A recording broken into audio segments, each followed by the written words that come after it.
ఏపీలో పలుచోట్ల రెస్టారెంట్లపై ఐటీ దాడులు జరుగుతున్నాయి. రాజమండ్రి, నెల్లూరు సహా విశాఖలోని celebrations restaurant, Rajahmundry Barkas Arabian మండీలో తనిఖీలు చేస్తున్నారు అధికారులు.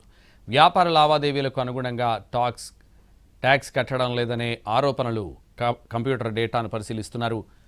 ముఖ్యంగా నాన్ వెజ్ రెస్టారెంట్లు అసలు బిల్లులు దాచి నకిలీ బిల్లులతోటి సగానికి సగం ట్యాక్స్ ఎగ్గొడుతున్నారని విమర్శలు వచ్చాయి. దీంతో ఆన్లైన్ పేమెంట్స్, డిజిటల్ డేటాను పరిశీలిస్తున్నారు ఐటీ అధికారులు.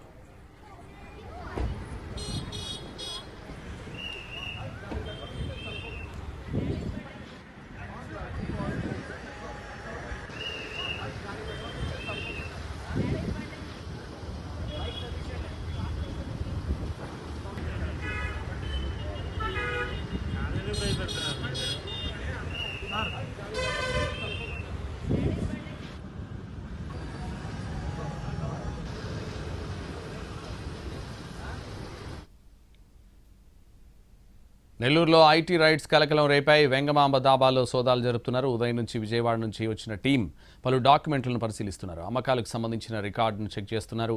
మరింత సమాచారం మా ప్రతినిధి వెంకట్ అందిస్తారు.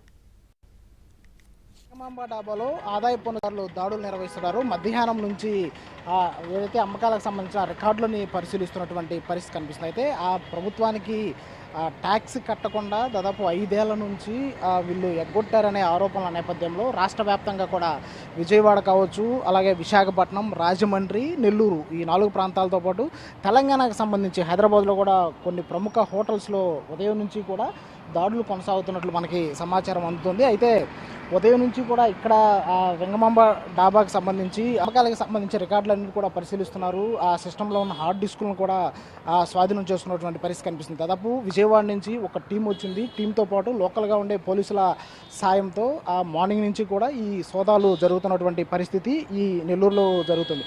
అయితే ప్రధానంగా వీరు చెప్తున్నది ఏంటంటే ఆ అమ్మకాల రికార్డులను ఉద్దేశపూర్వకంగా తొలగించడం ద్వారా భారీగా ప్రభుత్వానికి పన్ను ఎగ్గొట్టారనే అభియోగాల నేపథ్యంలో తెలుగు రాష్ట్రాలతో పాటు దేశవ్యాప్తంగా కూడా కొన్ని హోటల్స్లో ఎక్కడైతే ఎక్కువ జరుగుతుందో ఆ హోటల్స్ సంబంధించి దాడులు నిర్వహిస్తున్నట్లు కూడా తెలుస్తుంది. అయితే మొత్తం ఇన్కమ్ ట్యాక్స్ సంబంధించి జిఎస్టీ దీనికి సంబంధించి ప్రధానంగా ఈ దాడులు జరుగుతున్నాయి. అయితే ఉదయం నుంచి జరుగుతున్న ఈ దాడుల్లో విజయవాడ నుంచి ఒక టీం వచ్చింది. నెల్లూరు లోకల్గా ఉండే పోలీసుల సాయంతో దాడులు జరుగుతున్నటువంటి పరిస్థితి నెల్లూరు